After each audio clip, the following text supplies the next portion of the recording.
ఆహారములు 3 రకాల ఆహారాల గురించి చెప్పిన తర్వాత, అంటే 3 రకాలని కాదు, సాత్విక రాజసిక తామసిక గుణాలు ఎవరిలో ఆధిక్యతలో ఉంటాయో అలాంటి గుణములు కలిగిన వారు సహజంగా ఏ ఆహారాన్ని ఇష్టపడతారు దాని గురించి చెప్పారు. ఎందుకు చెప్పాలి? అది వాళ్ళకి సహజంగా ఇష్టం. ఇప్పుడు ఏ గుణం ఉన్నవాళ్ళు దేన్ని ఇష్టపడతారని చెప్తే దాన్ని అర్థం చేసుకుని మనలో తమస్సు ఉంటే ముందు రజస్సులోకి రావాలి, తామసికమైనది అవాయిడ్ చేయాలి. అలాగే రజస్సు ఉంది సత్వంలోకి రావాలంటే ఏం చేయాలి? అప్పుడు రాజసికమైన ఆహారం తగ్గించుకొని సాత్వికమైన దానికి పోవాలి. నెమ్మదిగా తనలో మార్పు తెచ్చుకోవాలి. ఒకేసారి ఓవర్నైట్ ఎవరు మార్పు సాధ్యం కాదు. శరీరానికి షాక్, మనసుకి షాకింగ్.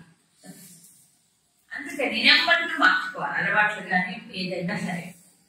అందుకు అంటే అన్నిటికంటే స్థూలమైనటువంటిది ఆహారమే కదా. స్థూలమైనది అతి ముఖ్యమైనది. అది లేకపోతే బతకలేం. ఏముందా లేకపోయినా బతకొచ్చు, కానీ ఆహారంలో నీళ్ళు లేక బతకలేం కదా. సో దాని విషయంలో కూడా జాగ్రత్త వహించాలి. అవును, నోరు పెట్టుకోవడం అంత దేశం ఏంటండి, అన్నిటికంటే కష్టమైన పని, అవునా కాదు? అందుకు చూసుకోవాలి. అది కూడా సాత్విక ఆహారమై ఉండాలి, మితాహారమై ఉండాలి. అది కూడా సమయానికి తీసుకోవాలి కదా. దానికి ఒక రెగ్యులారిటీ అనేటువంటిది ఉండాలి. సో దానివల్ల శరీరం కొంతవరకు, శరీరము మనస్సు ప్రాణములు కూడా సాధనకు సహకరిస్తారు. అందుకు చెప్పాను. సాధనకే కాదు, మనస్సు కూడా అన్ని విధాల మనస్సుతోనే చేసేది ముఖ్యంగా. ఇకపోతే యజ్ఞం. ఈ యజ్ఞం కూడా 3 రకాలుగా గుణాన్ని బట్టి ఉంటుంది చేసేటువంటి విధానం. యజ్ఞం అంటే కేవలం వైదిక యజ్ఞమే కాదు. వైదిక యజ్ఞం అంటే హోమకుండము ఇవన్నీ ఉంటాయి. దాంట్లో కావ్యకర్మలు ఉంటాయి, నిష్కామం ఉంటుంది. సో అందుకే ఇక్కడ 3 రకాలు చెప్పారు. సో యజ్ఞం అంటే ఏమిటి? బ్రాడ్ వ్యూలో, విశాలమైన దృష్టిలో చూసినప్పుడు మరి యజ్ఞం అనే పదాన్ని భగవద్గీతలో ఏం చెప్తారు? సమష్టి శ్రేయస్సు కోసం ఆత్మార్పణ భావనతో, సమర్పణ భావనతో చేసేటువంటి కర్మ ఏదైనా యజ్ఞమే. దానికి పావకొండాలు, మంత్రాలు, నెయ్యి, సమికలే కాదు. ఏదైనా సరే సమష్టి శ్రేయస్సు దృష్టిలో పెట్టుకోవాలి. ఎక్కువ మందికి ఇది మేలు జరుగుతుంది, ఇది హితం కల్పిస్తుంది అనేటువంటి. లేకపోతే తన కర్తవ్య కర్మ అయినా ఉండాలి కనీసం. తను కర్తవ్యం ఉంటుంది కదా ప్రతి మనిషికి. సో కర్తవ్య కర్మ అయినా సరే, సమష్టి కోసం అయినా సరే, అది సమర్పణ భావనతో చేయాలి. మెయిన్గా యజ్ఞంలో సమర్పణ అనేది మెయిన్ కాన్సెప్ట్. ఎవరికి సమర్పణ? ఎదురుగా పక్కవాడు కాదు, భగవంతుడికి సమర్పణ. సో సమర్పణ భావన ఎప్పుడైతే అలవాటు చేసుకుంటారో అప్పుడు దీనిపైన అటాచ్మెంట్ పోతుంది. దేనిపైన? ఈ కర్మ ఫలితం పైన. అసలు మెయిన్ కాన్సెప్ట్ యజ్ఞాలు అదే. ఏది? కర్మఫలం బంధం నుంచి చుట్టుకోకుండా, బంధానికి గురి కాకుండా, యజ్ఞార్థాత్ కర్మణోన్యత్ర లోకోయం కర్మబంధన. యజ్ఞ కర్మల కంటే అన్య కర్మలు బంధిస్తాయని చెప్పారు. అవునా? కాబట్టి ఏం చేయాలి? యజ్ఞ భావన ముఖ్యం అందులో. అంటే సమర్పణ భావన ముఖ్యం. అది నియత కర్మ కావచ్చు, అది సమష్టి శ్రేయస్సు కోసం చేసేది కావచ్చు, ఏదైనా సమర్పణ భావనతో చేసినప్పుడే అది యజ్ఞం అవుతుంది నిజాన్ని. కర్మఫల సమర్పణ అనేటట్టు దేవుడికి సమర్పణ ఏదో ఒకటి చేద్దామని అనుకోకూడదు. ఆ చేసేది ఎలా అంటే విధి దృష్ట అఫలాకాంక్షిని, అంటే ఫలితం పైన దృష్టి కాకుండా మరి యష్టవ్యం, ఇది నా కర్తవ్యం, ఇది నేను చెయ్యాలి. ఈ యజ్ఞమే సమర్పణ. ఎందుకు? మనిషికే యజ్ఞకర్మ. ఇప్పుడు చెప్పేదంతా మనుషులకే. మనిషి మనిషిగా కాక మనిషి తనలో ఉండే మాధవుని గుర్తించాలి. అవునా కదా? సో మానవుడు మాధవుడిని ఎదగాలనేటువంటి ఒక ముఖ్య ఉద్దేశ్యంతో మానవుడు ఒక లిమిటెడ్ బీయింగ్ గా, అంటే ఒక చిన్న పరిమితిలో అస్థిపంజరంలో కూరుకుపోయినటువంటి వ్యక్తి కాకుండా ఎక్కడ దాకా చేరుకోవాలి? అనంతమైన వాడు పరమాత్మ. సో ఆ స్థాయికి చేరుకోవడానికి శిక్షణ. ఇదంతా శిక్షణ అందులో ఒకటి. సో ఎందుకు ఆచరించాలి యజ్ఞములు అంటే సమర్పణ దృష్టి కోసం. ఎవరికి తృప్తిపరచాలి? పరమేశ్వర ప్రీత్యర్థం. అది ముఖ్యం. సరే, అప్పుడు ఆ కర్మ ఏమవుతుంది? ఆ యజ్ఞం కామ్య కర్మ కాదు, అది నిష్కామ కర్మే అవుతుంది. ఏ చేసినా ఉంటుంది, దానికి ఏమైనా చేయొచ్చు. ఇప్పుడు ఈ రోజుల్లో అయితే ఎన్నెన్నో ఉన్నాయి దాన ధర్మాలంటూ, సామాజికమైనటువంటి కార్యక్రమం సమాజం కోసం దృష్టిలో పెట్టుకొని చేసేవి కావచ్చు, వ్యక్తిగతమైనటువంటి ధర్మ ఆచరణ కావచ్చు, ఏదైనా యజ్ఞం. చెప్పాను కదా ధర్మరాజు ఏమని, నేను ధర్మాన్ని ఆచరిస్తున్నా, ధర్మ ఫలాన్ని నేను కోరట్లేదు. ధర్మం ఆచరించడం జీవితంలో ముఖ్యమైనది. అది మానవుడిగా ఇంకోడుకుంటుంది ధర్మం. అలాగే యజ్ఞం కూడా ఎందుకు దానం చేస్తున్నా? ఇవ్వాలి కాబట్టి. ఎందుకు యజ్ఞం చేస్తున్నా? చెయ్యాలి కాబట్టి. There is no other reason. చేయడం వల్ల ఏమవుతుంది? చేసేవాడు ముందు బాగుపడాలి, చేసేవాడు బాగుపడాలి. అది కర్తవ్య నిష్ట కలిగి ఉండాలి. ఇష్టవ్యం ఏమ. రెండవది విధి దృష్ట అంటే శాస్త్ర విధానం, విధి విధానం ఒకటి ఉంటుంది కదా దానికోసం. ఇకపోతే రెండవ వాళ్ళు ఎవరు? దీనికి ఆపోజిట్ అభిసంధాయ ఫలము, ఫలాన్ని కోరి చేస్తారు. ఫలితం లేకపోతే నేను ఎందుకు చేయాలి? ఫలితం కోరకపోతే నేను ఎందుకు చేయాలి? దానికి వాడికి బుద్ధి ఎదగలేదని అర్థం. నువ్వు కోరినా కోరకపోయినా నువ్వు చేస్తే నీకు రాదా? చేసిన దానికి ఎలా ఫలితం వస్తుంది, కానీ వాళ్ళకి అది ఉండదు. రజస్సుతో కర్మఫల దృష్టితోనే చేస్తారు. దాని మీద ముఖ్యంగా దాని మీద దృష్టి పెట్టి చేస్తారు. ఇంకోటి ఏంటంటే రజస్సులో దంభం. దంభం అంటే ఏంటి? కేవలం పేరు కోసం పై చూపించుకోవడానికి చేస్తారు. సో ఇలాంటి దానివల్ల ప్రయోజనం తక్కువ. ఏదో కాస్త లోపల తృప్తి ఉండదు. దంభం ఉండేవాడికి లోపల తృప్తి ఉండదు. బయట అందరికీ షో అంటారండి, దాని హిపోక్రసీ అంటారు. దానికోసం ఇక మూడవది ఇంకా అనుభవం. విధిహీనం, శాస్త్ర విధానం ఏమీ ఉండదు. మంత్రహీనం, తర్వాత అదక్షిణం, అసృష్టానం, శ్రద్ధ లేదు కాబట్టి ఏ విధానాన్ని పాటించదు. విధి విధానం అంటూ లేదు. సో ఈ రకంగా చేసేటువంటి దానివల్ల తనకి ఇంత ఇసుమంతా కూడా మేము జరగకపోగా అది ఒక్కొక్కసారి డిస్ట్రక్టివ్ అంటే వినాశకరం అవుతుంది. అలాంటి కర్మలు చేస్తే మీరు జరగకపోగా నెగిటివ్ ఎఫెక్ట్ అంటారు చూడండి, అది. ఇకపోతే తపస్సు. ఈ తపస్సులో రాజసిక తపస్సు చెప్పాను. ఇప్పుడు 3 రకాలైనటువంటి తపస్సులు.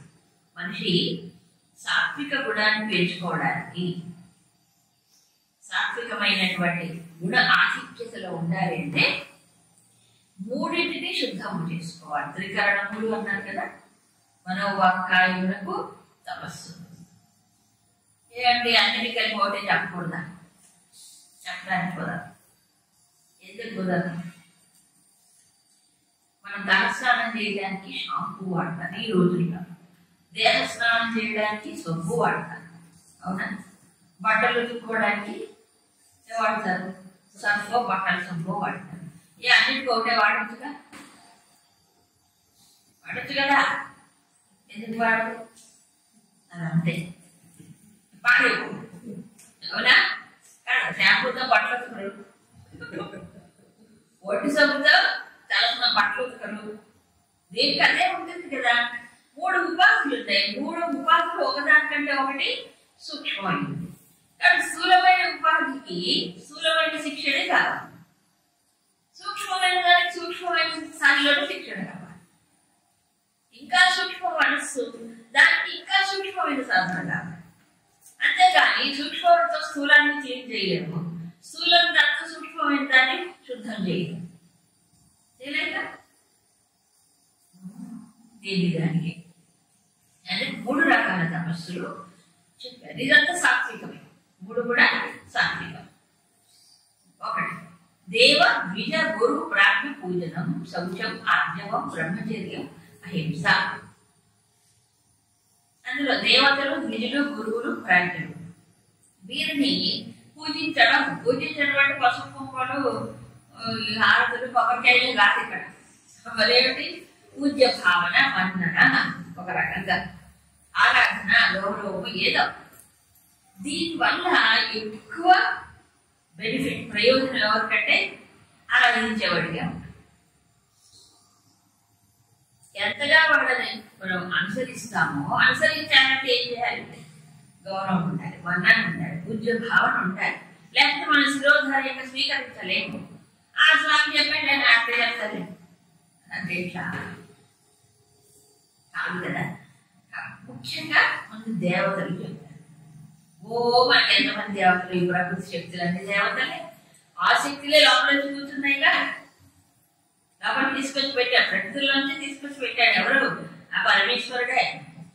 చెప్పలేదు ప్రకృతి స్థానికర్షణ. అవునా? సో లోపల ఉన్నాయి, బయట పిండాండము బ్రహ్మాండంలోనూ ఉన్నాయి శక్తులు, దైవీ శక్తులు ఉన్నాయి. ఈ ఉంటేనే బయట లోపల నడుస్తుంది వ్యవహారం. ఈ మొత్తం అన్నింటి శక్తులు నియమించేది ఎవరో ఒక పరమేశ్వరుడు. అవునా? ఆయన అంశలే ఈ శక్తులు. కాబట్టి ఆయన అంశలుగా భావించి ఈ శక్తులన్నీ కూడా పరమేశ్వరుడు అంశలు. అందుకని దేవ పూజనం అన్నారు. సో నిజానికి నడుస్తుంది ఆయన వల్లని. ఏది పిండాండం బ్రహ్మాండం అంతా కూడా. సో ఆ దైవ శక్తులన్నింటినీ పెట్టి కంట్రోల్ చేసుకుంటూ నియమించుకుంటూ ఆయన నడిపిస్తున్నాడు. కాబట్టి ఆ శాస్త్రానికి అనుగుణంగా పోవాలి.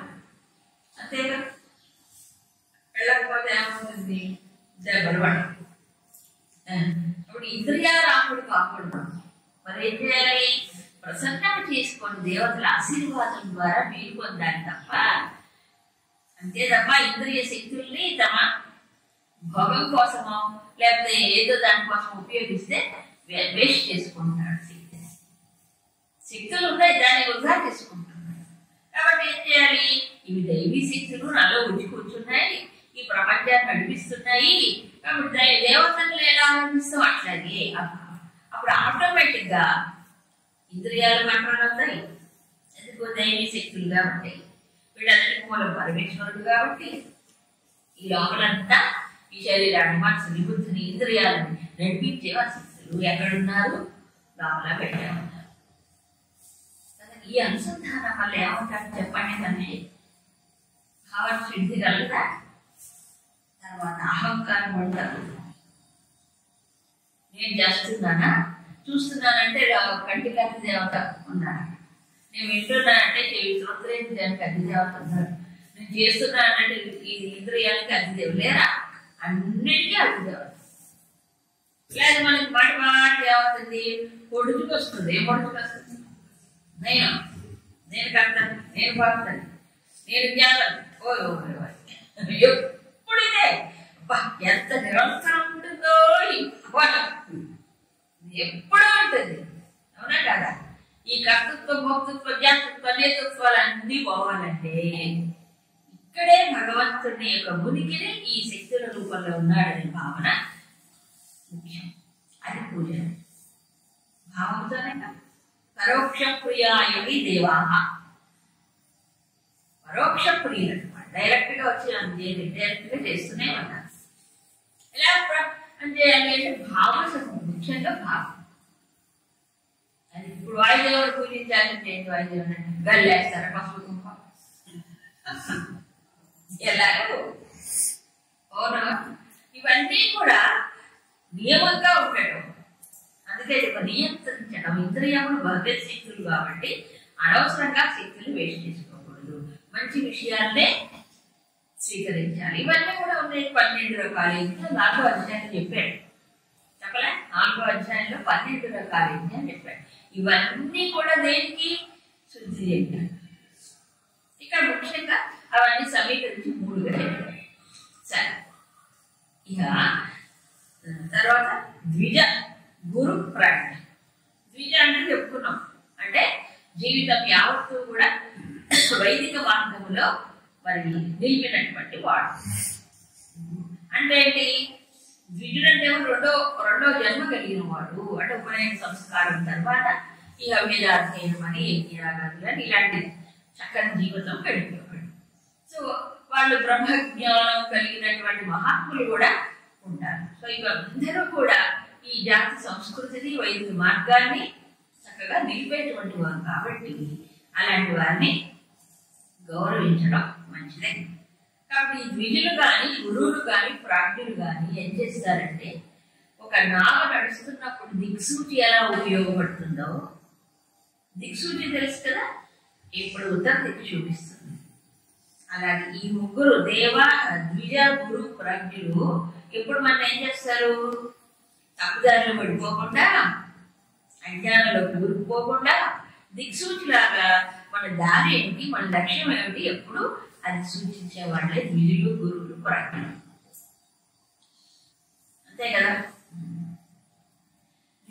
అలాగే గురు అంటే మనకి ఎవరికి వాళ్ళకి ద్విజులందరికీ, గురువు ఎవరికి వాళ్ళకి వాడి సంస్కారాన్ని బట్టి పూర్వజన్మ సాధనని బట్టి వాడు లభిస్తారు. కాబట్టి గురి కలిగి ఉంటారు. గురి కలిగి ఉండి ఎప్పుడూ కూడా ఎప్పుడైతే మనకి మహాత్ములు బోధ చేస్తారో, మనకి సూచనలు ఇస్తారో డైరెక్ట్ గా ఇండైరెక్ట్, అలా ఇచ్చినప్పుడు వాటిని గ్రహించుకొని నిర్లక్ష్యం చేయడం.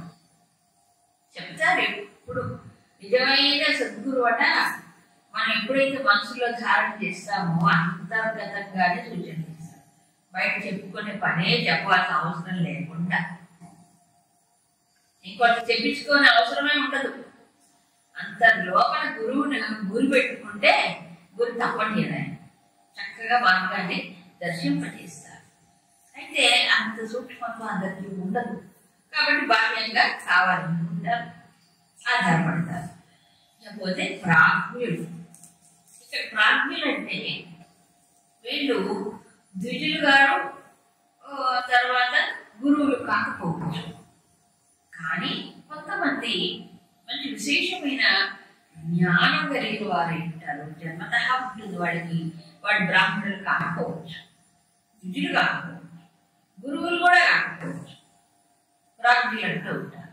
అంటే మంచి జ్ఞాన సంపన్నులు, జ్ఞాన వృద్ధులు, శీల వృద్ధులు అంటారే, సహజంగా వస్తుంది.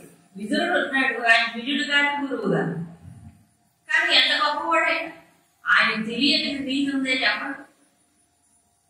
అలా ఏంటంటే కొంతమంది ఉన్నారు ప్రాజ్ఞులైన వారు. సో వాళ్ళని కూడా ఎప్పుడు కూడా సమర్థించారు. అలాంటి వారు ఎవరైనా ఉంటే జ్ఞాన వృద్ధులు, శీల వృద్ధులు. రాముడు చేసేవాడు. శ్రీరాముడు చిన్నతనంలోనే విలువిద్యని అభ్యసించేటప్పుడు విరామ సమయాలు ఉంటాయిగా, 24 గంటల అభ్యాసం చేయాలి కదా.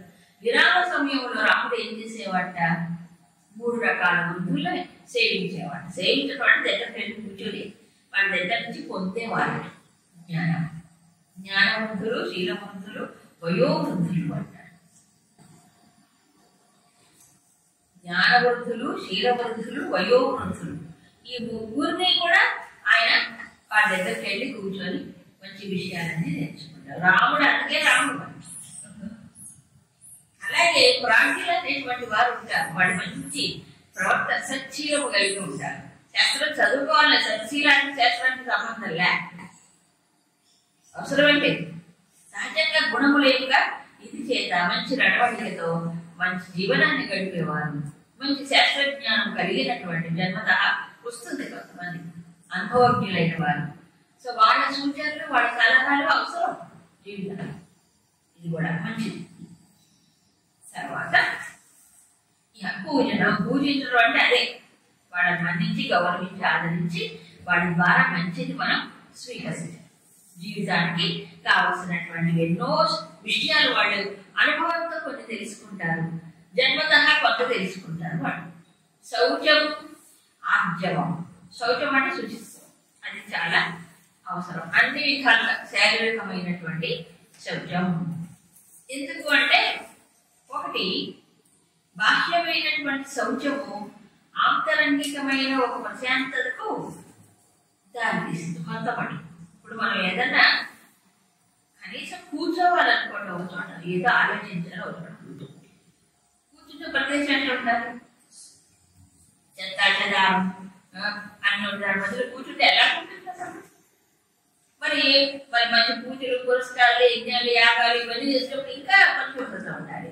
కానీ ఇన్ జనరల్ శౌచం అనేది ముఖ్యంగా బాహ్య శౌచము, రెండవది అంతఃశౌచం. బాహ్యం ఏదైతే అంతఃశౌచాన్ని పాటించడం సాధ్యం కాదు, ఎందుకంటే ఇన్సెన్సిటివ్ అయిపోతుంది మైండ్. బాహ్య శౌచాన్ని పాటించకపోతే మనసు కూడా ఏమవుతుంది, దాని సూక్ష్మత్వాన్ని కోల్పోతుంది, ఈ లోపల అసలే పట్టించుకోండి. అందుకు ఇవన్నీ చెప్పారు. Cleanliness is next to godliness సామెత ఉంది కదా. ఆర్జవం, కానీ ఆర్జవం అనేది రుజువు ప్రవర్తన కదా. ఈ రుజువు ప్రవర్తన శారీరకమైన తపస్సులు ఎందుకు చెప్పారు అంటే ఏంటి, శాస్త్రం మనకి విధి నిషేధం అని ఒకటి చెప్పింది. అంటే స్థూలంగా కూడా తప్పనిసరిగా చేయవలసినవి, రెండవది అసలు చేయకుండా ఉండాలి, చేయకూడనివి చేయవలసినవి. అవునా, ప్రవర్తించాలి వృత్తించాలి చెప్పారే, అది తెలుసుకోవాలి. ఏ కర్మలు మనం చెయ్యాలి, ఏ కర్మలు చేయకూడదు, ఇది శారీరకమే కదా కర్మ చేసేది, అవునా కాదా? ఇది ముఖ్యంగా తెలుసుకోవాలి. రుజుత్వం, దీనివల్ల ఏమవుతుందంటే చేయకుండా ఉంటే మనిషికి ఆలోచనలు కానీ ఎనర్జీ కానీ వేస్ట్ కాదు. చేయవలసినవే చేస్తూ ఉంటే ఏమవుతుంది, కర్తవ్య కర్మ కానీ యజ్ఞ కర్మ కానీ ఇవన్నీ చేస్తూ ఉంటే శుద్ధి అవుతుంది. అన్నిటికీ ఎనర్జీ వేస్ట్ కాదు. ఇంటిగ్రేషన్, మనస్సు బుద్ధి ఇవన్నీ ఏకమవుతుంది. బ్రహ్మచర్యం, ఇది కూడా మానసికమైనటువంటి స్థాయిలో చేయవలను, కానీ శారీరకమైన బ్రహ్మచర్యం పాటించకుండా మానసికమైన బ్రహ్మచర్యం పాటించడం సాధ్యం కాదు. ఇది 6వ అధ్యాయంలో కూడా చెప్పాడు. 6వ అధ్యాయంలో కూడా ఈ విషయాన్ని చెప్పాడు. లేదు ధ్యానాభ్యాసం చేయవలసిన వాడు ఏమని అక్కడ బ్రహ్మచర్యం కావాలి. అబ్బో బాగా పెళ్లి అయిపోయింది కదండి, ఇప్పుడేం బ్రహ్మచర్యం? పెళ్లికి బ్రహ్మచర్యానికి లింక్ పెట్టకూడదు, ఎందుకంటే పెళ్లి కాని వాళ్ళు బ్రహ్మచర్యాన్ని కోల్పోతుంటారు, చూస్తూనే ఉన్నారు కదా. సో బ్రహ్మచర్యం అంటే కేవలం ఒక ఇంద్రియాన్ని నిగ్రహించడం కాదు, అన్ని ఇంద్రియములను అన్ని పక్కల నుంచి సంయమంలో ఉంచుకోవడం బ్రహ్మచర్యం. అందుకు పూర్వం ఆ రోజుల్లో బ్రహ్మచర్యాలు 2 రకాలు. ఒకటి నైష్ఠిక బ్రహ్మచర్యం, రెండోది గార్హస్థ్య బ్రహ్మచర్యం. గార్హస్థ్యం అంటే గృహస్థ జీవనాన్ని గడుపుతూ బ్రహ్మచర్యం పాటించే విధానం ఉంటుంది, ఎప్పటి నుంచో ఉంటుంది. లేకపోతే ఒకటి అసలు ఆ జీవిత గార్హస్థ్యంలో ప్రవేశించకుండానే మరి ఉండేది నైష్ఠికం అన్నారు. ఎందుకు బ్రహ్మచర్యం అంత ఇంపార్టెంట్? ఏం లేదు, అన్నిటికంటే మించినటువంటి శక్తి మనిషికి ఓజస్ శక్తి అంటారు. అది ఎలా వస్తుంది అంటే వీర్య రక్షణ వల్ల వస్తుంది. వీర్యాన్ని రక్షించుకోవాలి. వీర్యం అంటే ప్రతి మనిషిలో ఉంటుంది, అక్కడ స్త్రీ పురుషులు అందరిలోనే ఈ శక్తి ఉంటుందని. ఆ శక్తిని ఈ ఇంద్రియములు కనుక కంట్రోల్ తప్పితే ఆ శక్తి వృధా అయిపోతుంది. శక్తి అందుకే మనం చూసే దృశ్యాలు మంచివై ఉండాలి, మనం వినే మంచివై ఉండాలి. ఒక రకంగా చెప్పాలంటే కామక్రోధాలను పుట్టించేవిగా ఉండకూడదండి. అవునా కాదు? కామక్రోధాలు మనమోహాన్ని పుట్టించే ఉంటే అవి చూసినా, అవి విన్నా, అవి తిన్నా, ఆ మనుషులతో సాంగత్యం చేసినా, అలాంటి పనులు చేసినా ఏం జరుగుతుంది? ఏం వేస్ట్ అవుతుంది? ఇంద్రియ శక్తి వృధా అయిపోతుంది. అవునా? ఇక శరీరంలో అతి ముఖ్యమైనటువంటి వీర్య శక్తి అంటాడు. ఆ వీర్యాన్ని రక్షించుకున్నటువంటి వాడికి ఏమవుతుందంటే ఊర్ధ్వముఖంగా వాడి శక్తి వెళుతుంది. దాన్ని ఏమన్నారు? ఓజస్ శక్తి అన్నారు. అదే తేజస్సుగా వ్యక్తం. ఇది రక్షించుకోకపోతే ఆధ్యాత్మిక పురోగమనం లేదు. ఇది రక్షించుకున్న వాడికి తాము ఏ రంగంలో పనిచేసినా ఆ రంగంలో బుద్ధి సూక్ష్మంగా వెళ్తుంది. వివేకానందుడు ఒకసారి ఆయన పుస్తకం చదివింది అంటే మొత్తం అలా ఏటు ముందు వెనక చేసి అక్కడ అర్థమైపోయాడు. మరి ఏంటంటారు శక్తి? అధీశక్తి ఉంది చూసారా? ఆ తేజస్సే ఓజస్సే ధీశక్తిగా వ్యక్తం అవుతుంది. అవునా? ఎప్పటికప్పుడు అన్ని మర్చిపోయి ఏది గుర్తుపెట్టుకోమని ఏది అర్థం చేసుకోకుండా ఉండి ఏం ప్రయోజనం చెప్పండి. ఆ జీవితంలో ఏ సాధించగలడు మనిషి? సాధించలేదు. అవునా? ఇది భగవంతుడు ఇచ్చిన వరం అనుకోవద్దు. ఏది ఈ స్మృతి కానీ జ్ఞాపకం కానీ విషయాన్ని అవగాహన చేసుకునే ధీశక్తి ఓజశక్తి ఇవన్నీ సాధన ద్వారా పొందవలసింది. అందుకే విద్యార్థి దశలో ముఖ్యంగా విద్యార్థి దశలో ఎప్పుడు ఏం చేయాలి? బ్రహ్మచర్యం పాటించాలి. పూర్వం చెప్పారే గురుకుల విద్యాభ్యాసం, తర్వాత రెండవది గృహస్థం. ఇప్పుడు విద్యార్థి దశలోనే అనిపోతున్నాయి, ఏది చేయకుండా అవే చేస్తున్నారు. ఎంత ఘోరం, ఎంత చెప్పడానికి వీలైనటువంటి విషయాలు ఇప్పుడు జరుగుతున్నాయి. అసలు ఏం రక్షించుకోవాలి జీవితంలో, ఎందుకు చెప్పారనేది మర్చిపో. ఇక గృహస్థ జీవుల ప్రవేశం లైసెన్స్ ఇచ్చినట్ట, లైసెన్స్ ఇవ్వలేదు, ఇష్టం వచ్చినట్టు ఉండడానికి వీల్లేదు. వాళ్ళకి ఒక ధర్మం చెప్పాడు గృహస్థ జీవనం. ఇలా ఒక్కొక్క జీవనంలో 4 దశలు: బ్రహ్మచర్య, గార్హస్థ్య, వానప్రస్థ, సన్యాసం. వీటన్నిట్లో నియమాలు ఉన్నాయి. ఎక్కడ లైసెన్స్ ఇంద్రియాన్ని తృప్తిపరుస్తూ అదే జీవనం అనుకోవడానికి వీలు లేదు. ఇది మన హిందూ సంస్కృతి కాదు. ఎక్కడితో అరువు తెచ్చుకొని పాడైపోతుంది. అవునా? కాబట్టి 4 అవస్థలలో బ్రహ్మచర్యం అనేది ఉన్నది. ఎందుకని? ఈ 4 జీవనాల్లో కూడా ఒక విధి పాటించవలసిన నియమాలు సాధించవలసిన ఉన్నాయి కదా. విద్యార్థి దశలో విద్యను బాగా అభ్యసించాలి, వంట పట్టించుకోవాలి. ఈ విద్య ఎక్కడ ఉపయోగపడాలి? మళ్ళీ ప్రపంచంలోకి వెళ్ళి గృహస్థ జీవనం గడిపేటప్పుడు బాధ్యతలు ఎత్తి మీద పడ్డప్పుడు కూడా ఈ విద్యని, ఈ సంస్కారాన్ని పోగొట్టుకోకూడదు, అక్కడ ఉపయోగపడాలి. అందుకు పెట్టారు ఇవన్నీ. సరే, ఇలా బ్రహ్మచర్యం అందరికీ కావాలి. ఆధ్యాత్మిక వికాసం పొందేవాడానికి అందరికీ అవసరం. నియమాలు. అహింస, ఇది కూడా చెప్పారు. హింసాత్మకమైన ప్రవృత్తి వల్ల ముందు తానే నష్టపోతాడు. హింసలో 3 ఉన్నాయి: శారీరకం, మానసికం, వాచికం 3 ఉన్నాయి. కానీ ముఖ్యంగా ఇక్కడ శారీరకమైనటువంటి నియమంగా పెట్టాడు. ఒక వ్రతముగా, సాత్విక తపస్సుగా పెట్టాడు. నిజమే.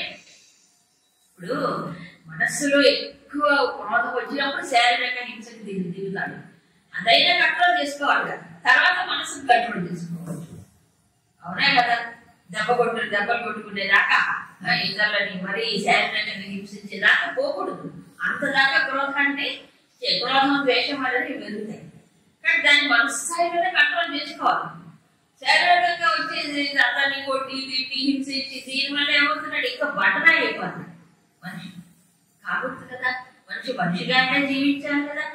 ఓ జంతువులాగా, ఓ దానవులాగా జీవించకూడదు కదా. అందుకు ఇది శారీరకమైన తపస్సుగా చెప్తాడు అహింస. ఇకపోతే బ్రహ్మచర్యం, అహింస, శారీరం తపస్సుచ్యతే. ఈ వాచక తపస్సు, వాక్కుతో తపస్సు ఎలా చేయాలి? అనుద్వేగకరం వాక్యం సత్యం ప్రియహితం చయత్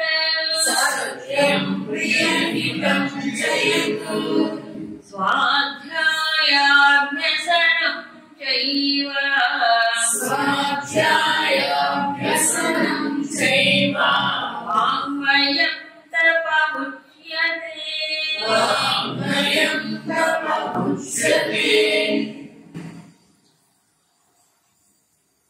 ముందు వాక్యం. ఏ వాక్యం? మాట్లాడే మాట. ఇదే వాచిక తపస్సు అని వాక్కుతో సాధన ఎలా చేసుకోవాలి? అనుద్వేగకరం, సత్యం, ప్రియం, హితం. ఈ 4 కండిషన్స్. అనుద్వేగకరం అంటే ఉద్వేగాన్ని కలిగించకుండా ఉండేది. తర్వాత సత్యం, నిజమైనది. తర్వాత ప్రియంగా ఉండేది. హితం అంటే ఇతరుల యొక్క హితాన్ని, మేలును కోరుతూ ఉండేది. ఈ 4 కండిషన్స్ కనుక వాక్కుకుంటే అది ఏమవుతుంది? అదొక తపస్సు. నిజానికి ఇది ఎంత జాగ్రత్తగా ఉంటేనో ఇది ఆచరించలేదు. పోతే ఇవన్నీ రావాలంటే స్వాధ్యాయాభ్యాసనం. స్వాధ్యాయాన్ని అభ్యాసం చేస్తూ ఉండాలి. ఇవన్నీ కరెక్ట్ చేసుకోవడానికి స్వాధ్యాయం. అందుకే ఇది తపస్సు వాంగ్మయ తపస్సు చెప్పాడు. స్వాధ్యాయం అంటే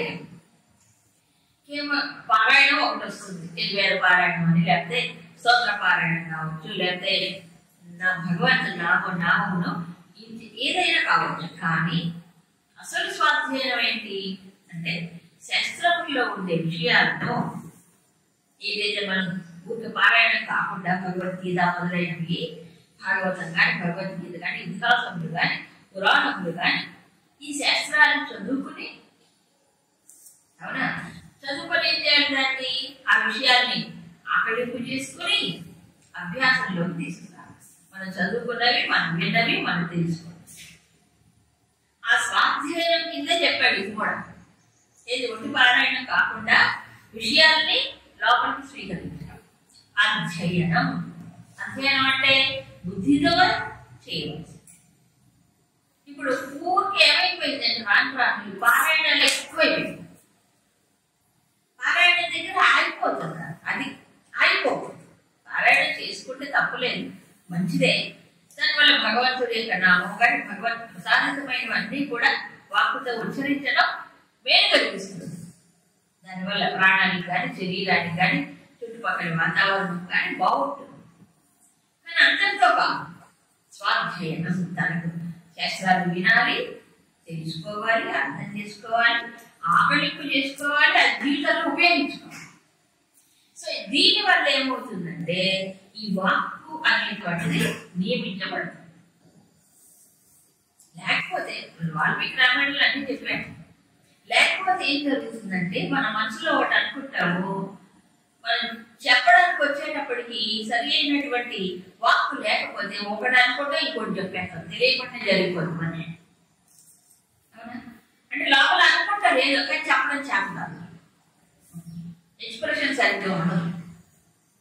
ఏం లాభం? మన మనసులోకి వచ్చి దూరం చూస్తారు ఎవరైనా. నువ్వేమనుకుంటావు, లోపల దూరంగా పక్కాయి ప్రవేశం అంటే ఏం కదా. మన వాక్కును బట్టే వాళ్ళు ఇలా అనుకున్నారు అనుకుంటారు ఎవరైనా. కాబట్టి ఏం చేయాలి, వాక్కు సరిగ్గా ఉంటాయి.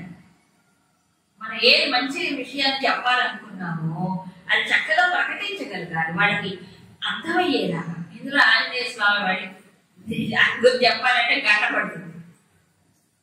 ఈ శబ్దరాజాయ విద్మహే అంటారు. అందుకే శ్రీరామచంద్రుడు ఎంతగా ఆయన ప్రశంసిస్తాడు వాల్మీకి రామాయణంలో ఉంటుంది. అనుద్వేగ అంటే ఏంటి, ఉద్వేగాన్ని కలిగించేదిగా ఉండకూడదు. ఇప్పుడు ఒక విషయం నువ్వు చెప్పాలనుకున్నావు కాస్త మంచిగా చెప్పచ్చు. ఇక అట్లా అనుకుంటే కాబట్టి గురువులు తల్లిదండ్రులు మరి పిల్లల్ని కాపాడకూడదా? కాపాడకపోతే అది పనులు జరుగు. కాపాడడం వేరు, అంటే సరైన మా పంథాలో లేకపోతే, సరైన విధానంలో లేకపోతే, తప్పులు చేస్తే ఏం చేయాలి, మందలించాలి, కోపడాల్సిందే. అంతేకాని ఇంకోటి పాల్గొని వాడు ఆత్మహత్య చేసుకునేలాగా ఒక్కొక్కసారి తీవ్రమైన ఇది కలిగినప్పుడు ఏమవుతారు, కొంతమంది ఎక్కువ బాధపడి వాడు ఇదే చూడండి. మామూలు మనుషులు కొంచెం ఎవరికైనా కొంత అన్నం ఉంటుంది కదా, అన్నం లేని వాడు ఉంటాడు ప్రపంచం, కాస్త డిగ్రీ తేడా, అవునా కదా. కానీ వీళ్ళకి ఏమవుతుంది, ఏదో అంటారు చూడండి, మాట అట సూది కంటే పొదురుగా ఉంటుంది, కత్తి కంటే పొదురుగా ఉంటుంది, అవునా. కత్తి కూడా తలకాయ ఒకసారి నడుపుతుంది, మరి వాకు చూశారు తలకాయలో కాదు హృదయంలో కట్టిపోతుంది. తెలుగులో సాగుతుంది ఈటే లాంటి మాటలు అంటారు. ఈటే ఏంటి, ఓ బాణల్లాగా లోపలికి వెళ్ళి గుచ్చుకుంటుంది అన్నమాట. ఆడ కొంతమంది చూడండి చాలా విచిత్రంగా ఉంటారు, ఎక్కువ మాట్లాడతారు, నెమ్మదిగా మాట్లాడతారు, కానీ ఎట్లా ఉంటుంది, దిండులో చూపించినట్టు ఉంటుంది, మెత్తగా ఉంటుంది, ఇచ్చినట్టుగా ఉంటుంది. దాని బదులు నన్ను గట్టిగా మాట్లాడే ఏమనిపి, ఇదంతా హృదయాన్ని బట్టి ఉంటుందండి. అందుకే ఏమంటాడంటే ఇక్కడ సత్యం ప్రియం హితం అన్నాడు. దీంట్లో హితం ఉండాలి. అది సత్యమై ఉండాలి. తర్వాత ప్రియంగా చెప్పడానికి ప్రయత్నం చేయాలి. సాధారణంగా సత్యం ప్రియం ఒక దగ్గర ఉండడానికి కష్టం. సత్యం చేతిలో ఉంటుంది, ఎవరికైనా వింటాను మనం ఉన్నమాట చెప్తే వాడికి విగుడు పడతాను, యాక్సెప్ట్ చేయడు. కాకపోతే అది హితం ఏమిటనుకోండి, సత్యం వాడికి మేలు జరుగుతుంది, లేకపోతే అక్కడ సమాజానికో లేకపోతే ఆ సందర్భంలో మేలు జరగాలనుకోండి, అప్పుడు ఆ సత్యము ఆ హితం చెప్పాలి, నిర్మోహమాటంగా చెప్పగలగాలి. అవునా? మనకి ఎందుకు వచ్చిందండి బాబు, మనకి ఎందుకు దాన్ని ఆ సమయంలో అవసరమైన మాట చెప్పరు అనుకోండి, అప్పుడు నష్టపోతారు. ఎవరు ఆ వ్యక్తే నష్టపోతారు, లేదా ఇతరులకి హాని జరుగుతుంది. అందుకని చెప్పాల్సిందే, తప్పదు. సత్యం హితం. అయితే ఈ హితకరమైన సత్యాన్ని ప్రయత్నంతో కొంచెం ప్రియంగా చెప్పగలరు. ప్రయత్నం చెయ్యాలి అట్లీస్ట్. అవునా కాదు? ప్రయత్నం చేసి కాకపోతే వాడు ఎంతకి వినకపోతే అప్పుడు రెండో డోస్, సెకండ్ డోస్ ఏంటి, కొంచెం గట్టిగా చెప్పడం, మందలించడం. అవునా కదా? ఇవన్నీ వాళ్ళకి రామాయణ భారతాల్లో కనిపిస్తే స్పష్టంగా. విదురుడు గాని, భీష్ముడు గాని, ద్రోణాచార్యుడు గాని, శ్రీకృష్ణుడు గాని కదా, సభలో కానీ కౌరవులకు కానీ ఎన్నిసార్లు ఎంత బోధ చేయలేదండి. రావణాసురుడికి ఎంతమంది ఎంత హితాన్ని చెప్పలేదు. సత్యం హితమే, వాడు చెప్పాల్సిన తీరులో కూడా చెప్పారు. అప్పటికి లేకపోతే ఏం చేయాలి అప్పుడు కొంచెం కట్టుగా చెప్పాల్సిందే, తప్పదు సందర్భం. ఆంజనేయ స్వామి కూడా రావణాసురుడికి అన్ని చెప్పాడు, బోధ చేశాడు. మర్యాదగా ఇవ్వు, రాముడు క్షమాపణం, ఆయన శరణాగతి పొందు, సీతమ్మను తిరిగి ఇవ్వు అనే కారణాలతో సహా వివరించాడు. హేతుబద్ధంగానే చెప్పాడు. వినకపోతే నువ్వు వెనకపోయావు ఒక్క భర్త రామబాణం యోచి ఇలా దహించి వేస్తా, జాగ్రత్త హెచ్చరించాడు. అవునా? హెచ్చరించడాడు, వార్నింగ్ గట్టిగా. సీతాదేవి కూడా అది. అందుకని ఇదేంటంటే సమయం సందర్భం, ఎదురుగా ఉండే వ్యక్తి ఎవరు, ఏమిటి, సమయం ఏంటి, సందర్భాన్ని అనుసరించి ఈ మాడ్యులేషన్ మార్చుకోవాలి. మాడ్యులేషన్ అంటే తెలుసు కదా, టోన్ మాడ్యులేషన్. ఒకటే మాట కాస్త అది ఇస్తారండి, అది ఇస్తారు, అది అంటే ఆర్డర్, అది ఇస్తా కొంచెం తెచ్చిపెట్టవా. మాట్లాడి నేను చూసే ఇప్పుడు ఆశ్రమంలో పెద్దవాడు ఉంటారు, ఉంటే చాలా అంటే అమ్మ కంటే ఏజ్లో పెద్దవాడు అన్నప్పుడు కొంతమంది రాలేదు, నడవలేదు వాళ్ళు కూడా ఉంటారు. అట్లా వాళ్ళతో అని శాస్త్రం గారు కొంచెం నాకు ఇది కావాలి తెప్పించి పెడతారు, ఆఫీసర్ కొడం గారు అంటే అప్పట్లో కూడా నాకు తెప్పించి పెడతారు. అంత రిక్వెస్టింగ్ గా మాట్లాడే రావలసిన head of the all ashram జిమ్మావిక్ ఆంధ్రప్రదేశ్. ఆ స్థాయిలో ఎందుకు అంత రిక్వెస్టింగ్ గా అడగాలి? అది గొప్పవాడి లక్షణం. అవునా? మనము ఒకళ్ళనాడు ఇప్పుడు అన్ని మనం చేసుకోలేమండి, ఇతరుల ద్వారా చేయాల్సిన పనులు ఉంటాయి. ఆ చెప్పేది ఏదో కాస్త హితంగా మంచిగా చెప్తే ఎవరికైనా మనసు సరిపోతా లేదా? అందుకని ఆర్డర్ వేయడం అనేది భగవంతుడికి ఒకటేసారి. భగవంతుడు కూడా అలా చేయలేదు, శ్రీకృష్ణుడు కూడా. దుర్యోధనాలతో ముందు ఎంత చక్కగా మాట్లాడు, ఎంత సాఫ్ట్గా చెప్పాడు. ఇప్పుడు దుష్టులు దుర్మార్గులే అయినప్పుడు మంచి హితబోధ మంచిగా చేశాడు, తర్వాత చెప్పాడు. అలాగని అంటే అలుగుట ఏ రంగాడి ధర్మానంతరం అడిగితే ఏం జరుగుతుందో పర్యవసానం అంతా చిత్రీకరించి చెప్పాడు గురు సభలో. చివరికి చెప్పాడు, ఆ డోస్ లాట్లో ఇచ్చాడు. మొదట్లో చేశాడో లేదు. అది ఏంటంటే ఒక కార్య సాధకుడి యొక్క లక్షణం. ఆంజనేయ స్వామి గురించి సుందరకాండ చాలా బాగా చెప్తారు. ఒక దూత, ఒక కార్య సాధకుడు కార్యాన్ని సాధించాలనుకున్నప్పుడు ఏం చేయాలి? ఇది నిత్య జీవితంలో ఒక భాగం అయిపోవాలి ఈ తపస్సు అనేది. ఇది ఎప్పుడో అప్పుడు జపం చేసేసి ఏదో కాడ మీద నిలబడి చేసేది కాదు. ఇది నిత్య జీవితంలో భాగం కదండి. అవునా కదా? ఏమవుతుందంటే మనిషి తొందరగా మన ఆలోచనలు వాడికి తెలియదు, వాళ్ళకి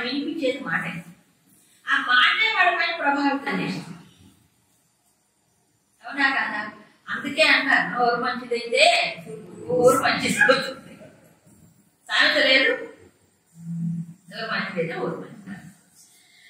ఇంకొకటి, ఇప్పుడు సత్యం ప్రియం హితం అనుద్వేగకరం అనే వాక్కుకు లోపల ఎంత ఎక్సర్సైజ్ చేయాలి తెలుసా? మనసుతో ఎంత ఎక్సర్సైజ్ చేయాలి చూసుకోవద్దు. ఎప్పుడు వాడు వాక్కు దానంతా దాన్ని బయటికి రాకూడదు కదా, అవునా? అప్పుడు ఏం చేయాలి? దాన్ని క్వాలిటీ చెక్ అన్నా కదా, ఇది నిజమా కాదా, అది నిజమైతేనే మాట్లాడు, లేకపోతే నిజం కాకపోతే వద్దు. ఒక్కోసారి నిజాలు తెలియకుండా గొప్పని మాట్లాడించాను, తర్వాత అది ఇది నిజమని తెలుస్తుంది. ఈ లోపల అయితే చెప్పడం దానివల్ల ఏమవుతుంది చెప్పండి? అవతల వాళ్ళకి ఈ అసత్యం వాళ్ళ పైన ప్రభావితం చేస్తుంది. ఎందుకు మరి అట్లాంటప్పుడు వెరిఫై చేసుకో, నిర్ధారణ చేసుకో సత్యం అయితేనే. రెండవది, అది హితం అవ్వాలి, మేలు కలిగించాలి. ఎవరికో తనకో ఇతరులకో మేలు కలిగించాలి. మేలుగా ఎవరికి చెప్తున్నావు వాడికి, లేకపోతే ఆ చుట్టూ పక్కన ఉన్నటువంటి వాతావరణంలో ఉన్న వాటికి మేలు కలిగించేది ఉంటారు కదా. తర్వాత ప్రియం, అది ఉద్వేగకరం కాకుండా ప్రయత్నం చేయాలి. సో ఈ ప్రియం ఉద్వేగకరం ఒకదానితోటి ఇది ఉంటుంది. అంటే ఉద్వేగం కలిగించకుండా ఉండాలంటే ఏం చేయాలి? కొంచెం ప్రియం అంటే పొగడ్తలు కాదండి, ఊరుకూరుగా ఇంద్రుడు చంద్రుడు అని పొగడ్తలు కాదు. ప్రియం అంటే వాళ్ళలో మంచి ఉందనుకోండి అప్రిషియేట్ చేయాలి, తప్పలేదు. అప్రిషియేట్ చేయడం తప్పలేదు. మంచి ఉంది వెంటనే అప్రిషియేట్ చేసేది వాడు మనసుకు హాయిగా ఉంటుంది కదా, అవునా కదా? లేకపోతే కొంతమంది పాపం అందరూ ఒక రకంగా ఉంటుంది, అప్రిషియేట్ చేశారు అనుకోండి ఆనందపడతారు, ఇంకా ఉత్సాహంగా చేస్తారు, అవునా కదా? లోపం ఉందనుకోండి, లోపం కూడా చెప్పాలి, చెప్పకపోతే జరగదు అక్కడ, మరి ఇంప్రూవ్మెంట్ ఉంటుంది అక్కడ పనిలో. ఇవన్నీ ఏంటంటే మేనేజ్మెంట్ ఒక రకంగా చెప్పాలంటే, అవునా కదా? అందుకు ఇది గొప్ప తపస్సు. అలానే అబద్ధాలు చెప్పకూడదు. వాళ్ళకి ప్రియం కలిగించాలని లేకపోతే వల్ల అబద్ధాలు చెప్పకూడదు. దానివల్ల మొత్తానికి మోసం మూసుకుపోతుంది అనమాట. వాడి పైన నమ్మకం పోతుంది. అబద్ధాలు ఆడేవాడు ఎవరు నమ్మడు. ఒక్కసారి అబద్ధం బయటపడిందండి వాడి పైన నమ్మకం, అవునా కదా? సో సత్యానికి ఉండే శక్తి దేనికి లేదండి. అయితే ఆ సత్యము ప్రియమై హితమై ఉన్నప్పుడు అందరినీ మెయింటైన్. సత్యవంతుడు ఎప్పుడు కూడా లోపల అమితమైన శక్తి, ఆత్మస్థైర్యం ఉంటుంది. ఎంతమంది అట్ట వచ్చినా ఏకంగా నిలబడగలిగే శక్తి ఒక సత్యానికి ఉంది. దీని గురించి మహాభారతంలో ఇతిహాస ఉపనిషత్తులో చెప్పారు. ఒక సత్యవాక్యం యొక్క ఫలితము 100 అశ్వమేధ యాగములు చేస్తే ఎంతో అంత ఫలితం ఉంటుందట. దీనికి ఆపోజిట్ కూడా అంత ఉంటుంది. ముఖ్యంగా ఎవరు నష్టపోతారు? అసత్యం వల్ల తానే నష్టపోతాడు, ఇంకోటి కాదు. ఏం జరుగుతుంది అసత్యంలో? ఏం జరుగుతుంది? స్ప్లిట్ అంటే ఏంటి? మనసు ఒకటి, బుద్ధి ఒకటి, వాక్ ఒకటి. ఒకటి తెలుసు మనకి ఇది నిజమని, కానీ అక్కడేదో ప్రయోజనం కోసమో లేదా లాభం పొందాలను ఇంకేదో విప్పులు పొందాలను ఏం చేస్తారు మీరు? ఒకటి తెలిసినా దాన్ని కప్పేసేసి దాన్ని నోరు నొక్కి ఇంకోటి క్రియేట్ చేస్తాడు, ఇంకో చాటు, అవునా కదా? తనకు అనుకూలమైంది ఏదో చెప్తాడు. అది చెప్తే ఏం జరిగింది అంటారు? ఒకటి తెలుసు, ఒకటి ఇంకోటి ఆలోచన సృష్టించి చెప్పాడు. అప్పుడు ఏమైంది? ప్రతిసారి అబద్ధం చెప్పినప్పుడల్లా స్ప్లిట్, అవునా? ఇలా చేసి చేసి చేసి అబద్ధాలు ఏమున్నా అంటే అంత సంకల్ప శక్తి తగ్గిపోతుంది. దీనికి నెగిటివ్ థాట్ అక్కడ క్రియేట్ అవుతుంది. అలవాటు అయిపోయింది అబద్ధాలు. అలవాటు అయిపోయి ఏమైంది? మంచి ఆలోచన ఒకటి వెంటనే నెగిటివ్ థాట్ వస్తుంది లోపల. అప్పుడు స్ప్లిట్ పర్సనాలిటీ వస్తుంది. స్ప్లిట్ పర్సనాలిటీ అంటే వ్యక్తిత్వం చీలిపోతుంది. అందుకని చెప్పారు.